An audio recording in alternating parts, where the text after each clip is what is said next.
What up? It's your boy Wall Street, and I'm back. The NBA draft has officially concluded. The 2025 NBA draft, to be specific. And today, I want to talk about the winners and losers of the draft, because there were certainly a lot of winners. I would say more winners than there were losers, but there certainly were a handful of each. So let's get right into it and let's talk about it. And please comment down below who you think were some winners, some losers of this draft, because this was one of the more interesting drafts I feel like we've seen in the past couple of years, especially with it being so loaded.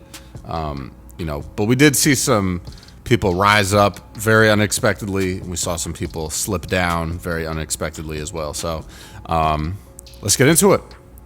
So the first winner I have is the San Antonio Spurs, who selected Dylan Harper with the second overall pick, and they also were able to select Carter Bryant out of the University of Arizona with the 14th overall pick. It was pretty obvious that San Antonio was going to take Dylan Harper. I think the only thing that was on people's minds going into the draft, and even during the draft, was like, are we just going to have like Shams pop up on the screen at some point and be like, breaking, San Antonio trades second and 14th pick to Milwaukee or something, for Giannis. I was thinking that could have been a possibility, but the fact that it hadn't happened before the draft made me think that it probably wasn't going to happen. But I do still think there's a possibility that, you kind of have like an Andrew Wiggins situation where a dude gets picked and then he doesn't get traded until, a little bit of a ways after the draft happens, right? So it's still possible that Dylan Harper does not end up in San Antonio. It's still possible that Carter Bryant doesn't end up in San Antonio. We don't know, right? But for the time being, I'm concluding them as winners.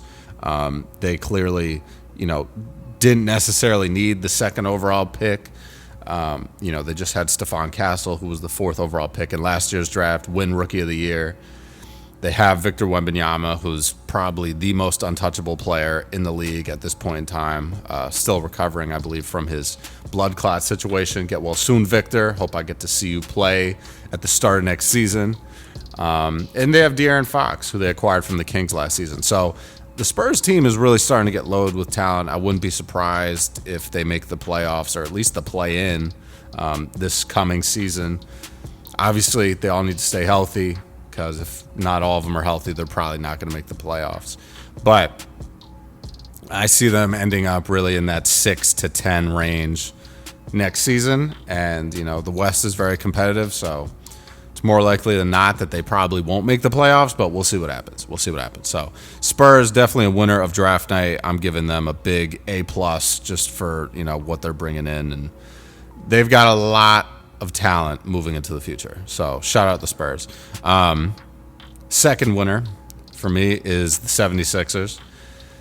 I think they had a difficult situation coming into draft night just because of the whole Ace Bailey situation of him, canceling his workout right before he was supposed to show up, and, having this attitude problem, quote unquote. There's all these rumors going around in the media. I personally don't think Ace Bailey is a bad kid or like doing anything bad. I think he's just probably being represented, in the wrong way. I think the media is really trying to run with this story too. I think as soon as he starts playing, hopefully for the Jazz, this will all go away. But the 76ers, I think, dodged a lot of criticism by not selecting Ace Bailey. They selected VJ Edgecombe instead, the freshman out of Baylor. And I personally like this pick a lot. I think this is a better pick than Ace Bailey, even if they didn't have any of the issues.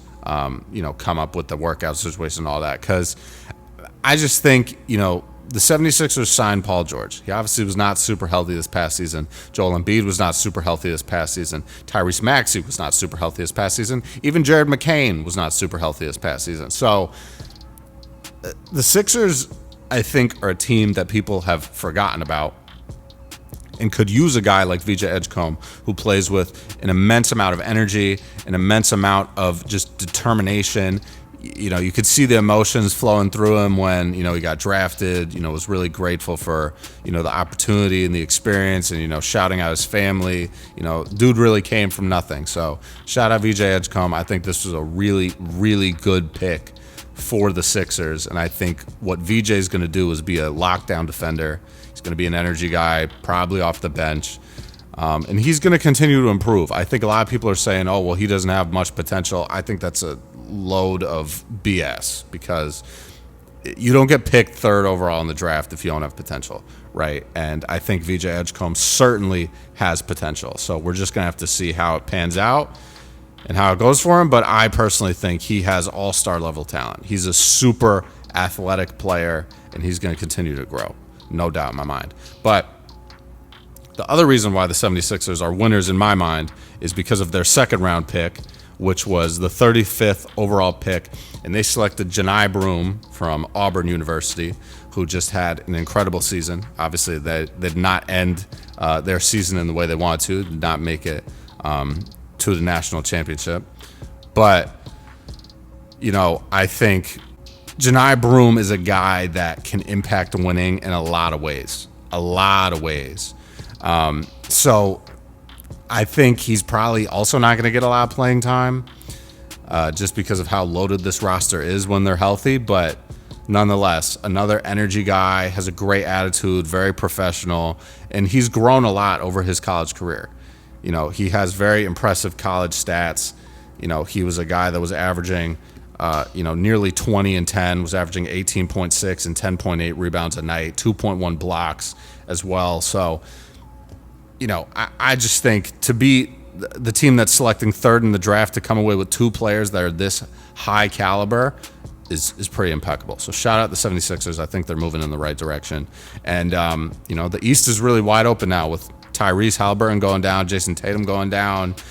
The Sixers have a chance to really win the East next year if they're all healthy. So look out for that. Another winner with the 4th overall pick in the draft this year, the Charlotte Hornets, which I was kind of assuming they would just screw up somehow. And who knows? None of these guys have played in the NBA yet, so we don't know if this is going to be, a winner or not yet. But from the perspective that I have, from the outside looking in, it seems like they had a winning night on draft night. They came away with 4 players, all of which I think were great picks for them. So let's start at the top. The 4th overall pick was made by them. Obviously, they selected Con Kneppel out of Duke. He, in my opinion, is a guy that doesn't necessarily have the highest ceiling in the world, but I think he fits Charlotte incredibly well. This is a guy that can shoot the ball. This is a guy that can play off the ball very well, does not need the ball in his hands to be impactful. And obviously in Charlotte, you have LaMelo Ball, who's going to have the ball in his hands probably 90% of the time. You have Brandon Miller there, who's also a little bit more of a creator, but is still going to play off the ball to some extent. And Con fits that system, right? As soon as Brandon Miller gets doubled or LaMelo gets doubled or tripled, right? Hit Con in the corner. He's going to knock it down. Right, so again, I think there were more talented players on the board they could take it. They could have taken Ace Bailey. They could have taken Trey Johnson. Could have taken, Kaman Malwak. There's a lot of guys they could have taken who you might say have higher upside than Con Kneppel. But at the end of the day, I think Con Kneppel is going to be a talented player in the league. I don't know if he's ever going to be an all-star level player, but he's going to be a guy that's going to help teams win. So additionally, though, they did add Liam McNeely, and I believe they got the 29th overall pick in a trade with the Suns. Used that pick to select Liam McNeely. And Liam McNeely, I mentioned this previously, he didn't have the best season at UConn. And people even on, I think, the broadcast for the draft and stuff were saying he looked gassed. He looked like he was kind of not really at full health towards the end of the season or just throughout the season. And I can understand that. I think that's probably why his stats weren't as great. He had a much better, high school season his senior year, playing with Cooper Flagg and Derek Queen, one of the best Montverde teams of all time, probably one of the best high school teams of all time for high school basketball. And I think he's going to do the same thing that Con Kneppel's going to do, right? Like coming out of UConn, Liam McNeely is a guy that's going to hit 3-point shots. He's going to be able to, knock down free throws, and that's really it. I don't know what else he's really going to contribute from day one, but hopefully he can kind of elevate his game a little bit and expand his game a little bit so he's just not a 3-point shooter. But if that's the bare minimum and that's what he does, he's going to fit the system in Charlotte anyway. So I think that's a really good pick for them. And then moving into the second round, they had back-to-back second-round picks. The 33rd overall pick they used to select Sion James, who was a college teammate of Con Kneppel. So I like the idea of drafting college teammates into the NBA. I think it makes a lot of sense. I think they already have chemistry with one another, so super good idea. And Sion James was one of the most athletic players in college basketball, right? He came over from Tulane and played at Duke. And obviously they did not make it where they wanted to make it either. They did not make it to the national championship or win a national championship. And, but Sion James is a lockdown defender. And I think that's exactly what he's going to do at the NBA level. He's super strong, super athletic, super quick. He's got good size for a guard. He's about 6'6", 220 pounds. I think he's going to be a great addition to that team. And then in the pick right after that, the 34th overall pick, they selected Ryan Kalkbrenner, who was the center out of Creighton. He's, I think, like the second tallest player in the draft. So, I think, obviously, they got rid of Mark Williams. That is something that we'll talk about down the line, but they got rid of Mark Williams on draft night. So selecting Ryan Kalkbrenner, who is 7'2", I mean, that's the best thing you could have did. And he had really good college stats, in my opinion. I felt like Ryan Kalkbrenner had a case to go in the first round, but he did an average 19.2 points per game his senior year, 8.7 rebounds, 2.7 blocks. So he's going to be an interior defender. I don't know if he's really going to be like a lob threat, because he's not the most athletic guy, but he's super tall. So I guess he still is a lob threat to some extent.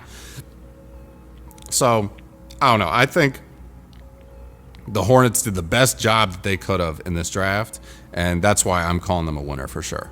But the next winner I have is my favorite team, my dearly beloved Washington Wizards. I think could have had, a little bit of a better draft, but I do think regardless, they still won. And I think Trey Johnson, who they selected with the 6th overall pick, has the chance to potentially be the best player to come out of this draft class. Right? And I know everyone's going to call me crazy for that. And maybe I'm biased. But Trey Johnson led all freshmen in Division I college basketball in scoring at 19.9 points per game. Okay? That's more points per game than Cooper Flagg. It's more points per game than VJ Edgecombe. That's more points per game than Ace Bailey. I think there has to be something said about that, right?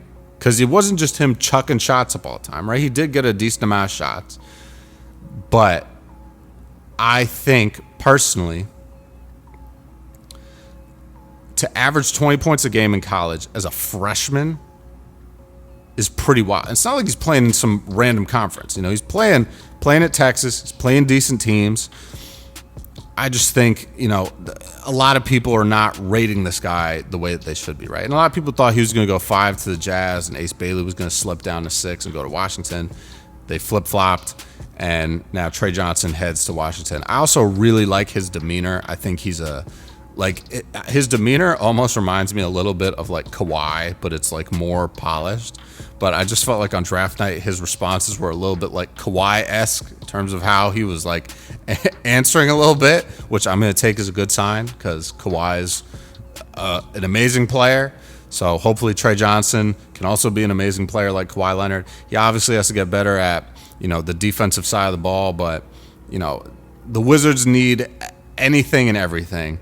And scoring was a big issue for us this past season. Trey Johnson is hopefully going to be our, top scorer for the next, years to come.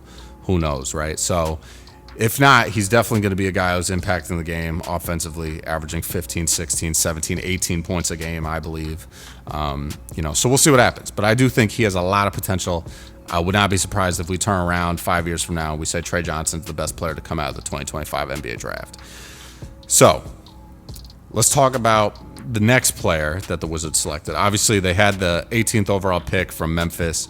They traded that pick to the Utah Jazz in exchange to move back to the 21st overall pick. And at the 21st overall pick, they selected Will Riley out of the University of Illinois. I like this pick, but I do think we really needed a center. So I'm not sure why they took him at this selection. I do think he has a lot of upside, and I thought he was like a junior or a senior, but he's a freshman. So I was surprised by that he was this good in college without being like a top prospect, and he was only a freshman, right? Is pretty impressive to me. Averaged around 13 points a game, 4 rebounds, 2 assists. He has a lot of potential to be a really good defensive player. He has the potential to be a very good offensive player as well, but he's definitely going to be a project. I think we already have Keyshawn George, who I feel like is kind of similar, and we picked him in a similar spot last season as well in the draft. So I would imagine Will Riley's probably going to be down in the G League to some extent for his rookie year, but I do think he has potential. He's pretty tall for a wing. He's like 6'9". So he has a lot of potential to turn into a guy. I think the goal for him in Will Dawkins' mind is he wants him to be a very good two-way player, similar to, I would call it like a Jalen McDaniels. So we'll see what happens with him. I think it's a kind of a wild card pick. Again, I would have liked him to go with a center. I feel like, we had Jonas Valanciunas, who I was a big fan of. We traded him. We have Rashawn Holmes, who I'm still a big fan of, but I think you need to upgrade. And I think, Sarr is more of a 4 than a 5. But, I'm not sure. I trust Will Dawkins. I think he knows what he's doing, so I'm going to let the pick ride, and we'll see what happens. And then in the second round, they selected Jameer Watkins with the 43rd overall pick, which they also got from Utah by trading back. We had traded away our second-round pick that we had at the 40 spot to New Orleans in the Jordan Poole trade. So we get Jameer Watkins at 43 from Florida State. He's also like a versatile wing, mainly a defensive threat. I was watching some of this dude's highlights, and he really is a great defensive guard. He reminds me of DeLon Wright when we had DeLon Wright on the Wizards. DeLon Wright is a great premier big defensive guard, can play the 1, the 2, or the 3. I think the thing with Jameer Watkins, though, is he's going to have to improve his offensive game if he really wants to stick around in the league.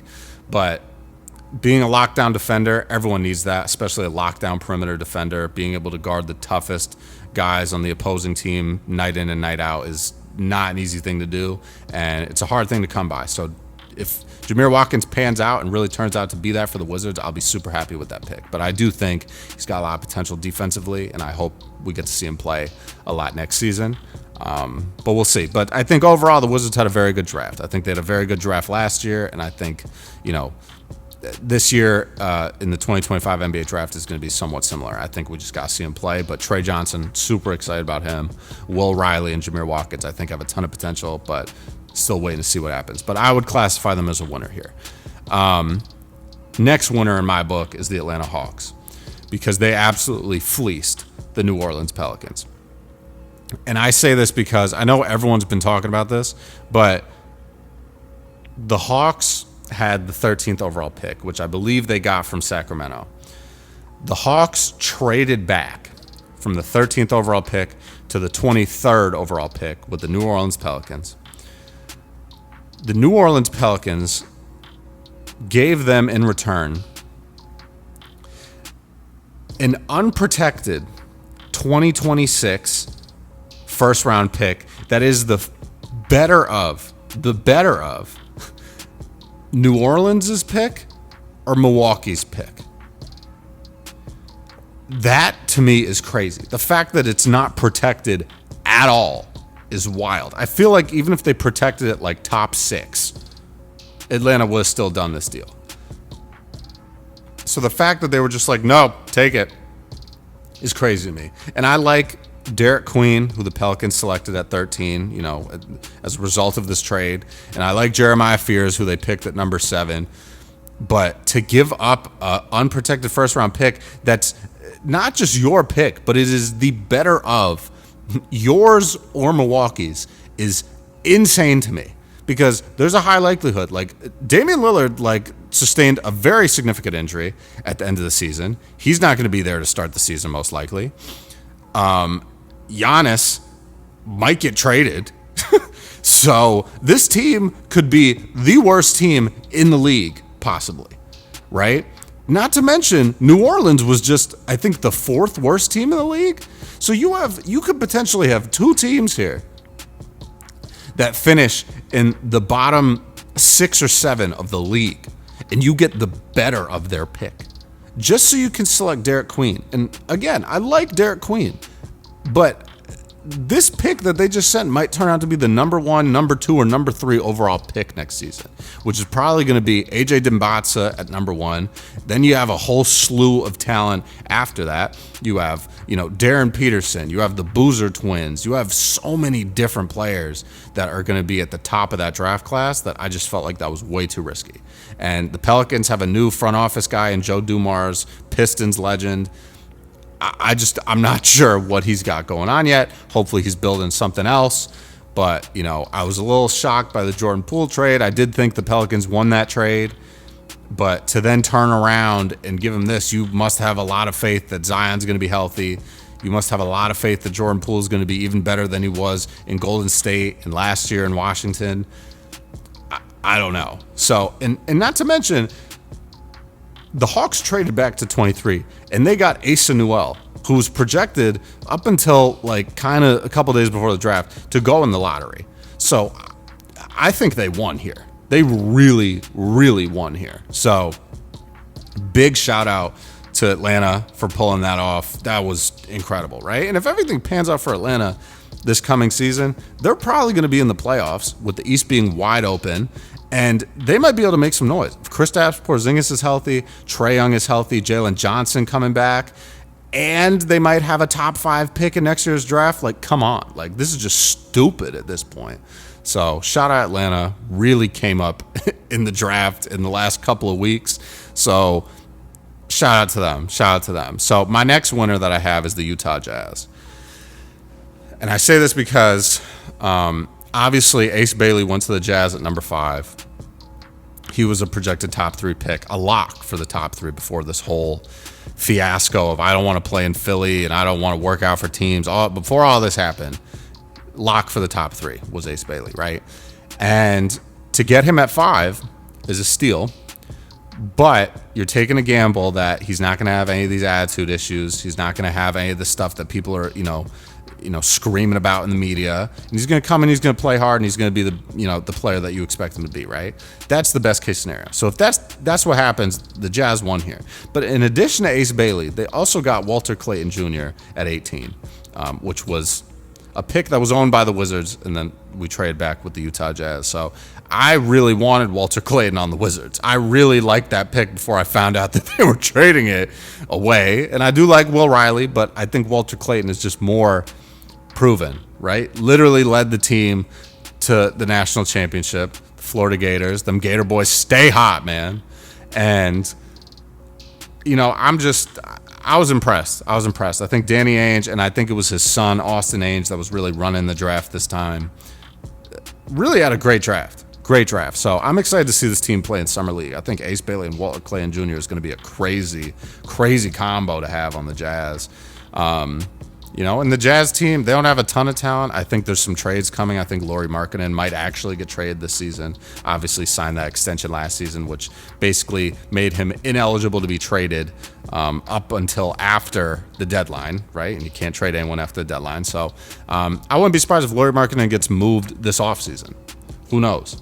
So we'll see what happens. But shout out the Jazz. I think they had a really good draft, honestly.